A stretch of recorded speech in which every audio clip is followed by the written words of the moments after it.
All right. Think I'm just gonna do this as a one take, and I'm gonna try do like a just a simple vlog, me talking. This is currently the day before the Affliction League in PoE, and I basically want to do this as a video vlog for myself to be able to view later on what my initial thoughts was about the league. Just winging this, but I have like a mini transcript of what I'm gonna talk about.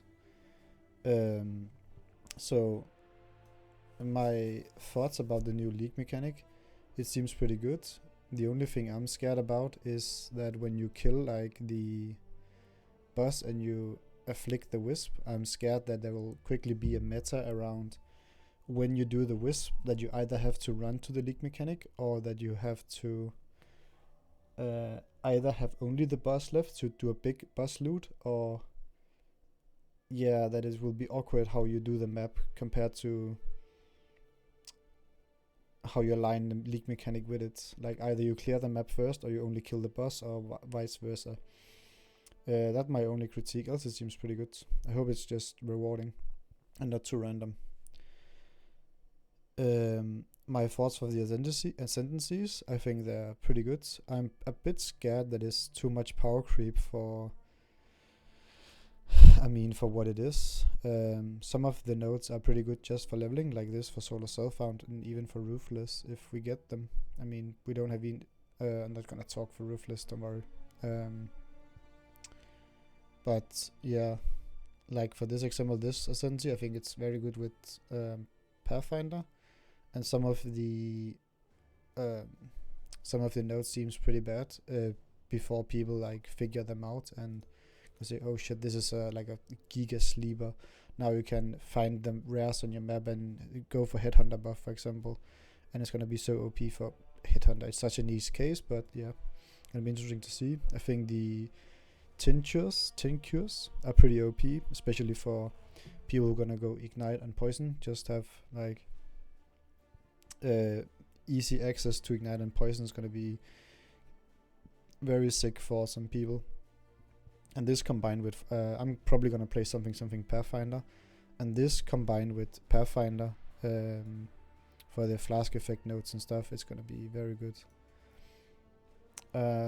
These and I don't normally play minion builds, but my guess now would be we're gonna see some quick one shots of bosses if we have access to some giga insane spectras when minion players figure them out, and I think that is fine. I mean, Spectres is already awkward to play because you have to like manage the minions.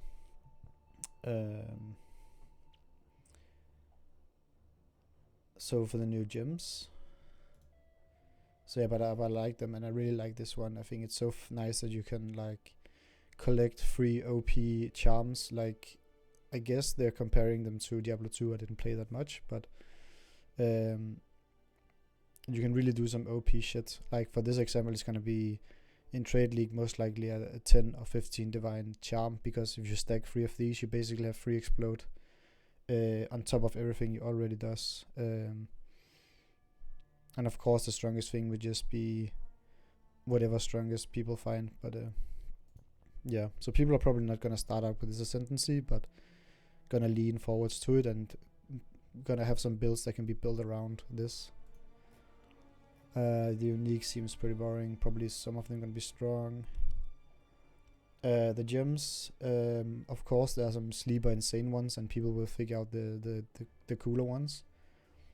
My top 3 is probably the animate weapon. It's not this one, but there's an animate weapon that copies your weapon. That seems fucking insane that you can build around animate weapon with your own weapon. My personal favorite is the Flicker Strike. I don't have them up here. The Flicker Strike that converts to power charges. I think of this one actually.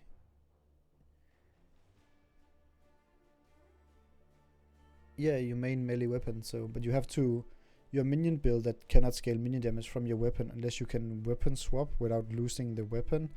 That would be pretty insane. I don't know how the snapshot work for this, but sounds pretty cool. I mean, basically all of these, like 9 out of 10, are pretty insane in its own way that you can do so much build around. The only thing is going to be how hard are they to how accessible are they, and how easy can you target farm them. So the name of the game in this league is going to be how easy and how good is your character to farm the labyrinth. What is it?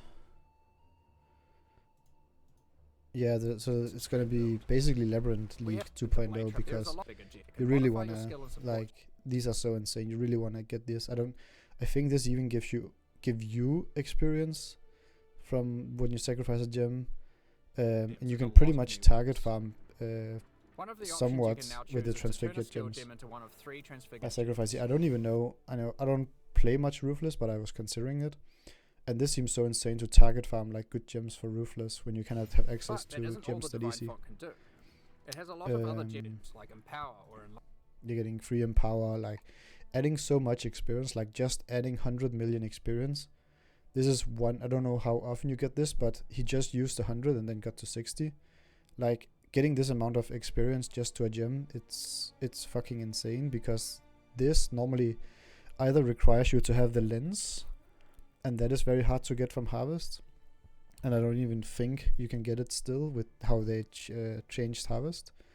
And also, like, comparing this to anything, it's the Torah from, what is it called, the Betrayal, and that is not easy to get access to, like getting so much experience to a gem, and it doesn't even it overcaps. So in this clip he got his gem from level 1 to 18 in one go. For example, yeah, he used it add now. Quality to gems, add experience to gems, sacrifice a gem for one or more treasure.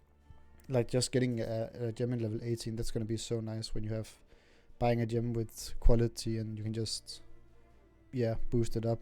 Also, from what I recall in old leagues, when you buy the Uber gems, the gems starting level 18, 1 to 5, it's so hard to grind experience on them. And now you can just target farm experience and not having to map. I think that is so fucking nice.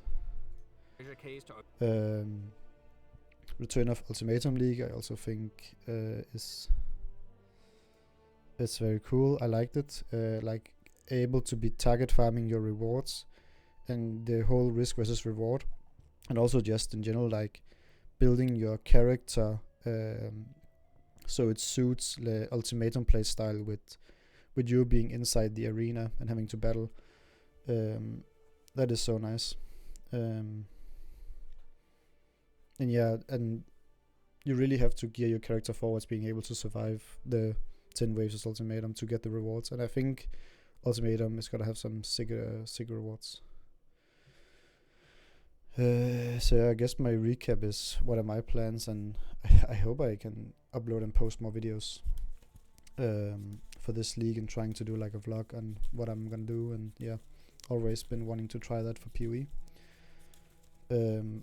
This time I just think I'm gonna be my own audience and see how that goes and take it from there.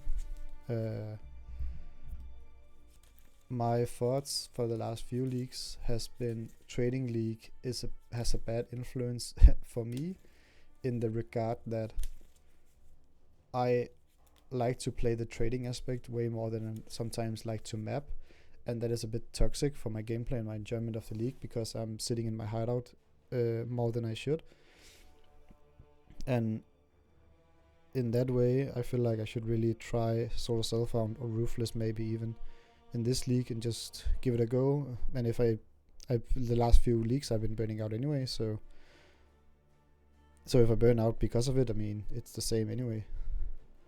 I haven't done much preparation anyway for this league, so I feel like I shouldn't try to meta game too much and just try to do my own thing. Maybe try to share my experience trying Ruthless, because I don't think many people have time for it, or many people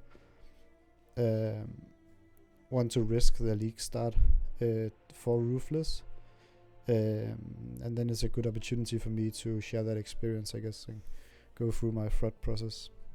So yeah, depending on what I find out tomorrow. And I think I'm gonna do one more video tomorrow, doing my final thoughts, because right now it's mostly Pathfinder, something Poison, and then either solo self-found and maybe Ruthless to avoid the me getting burned out from myself because I'm doing the trading league and I cannot behave myself when I'm able to trade. Yeah, I'll see how it goes, and I guess bye.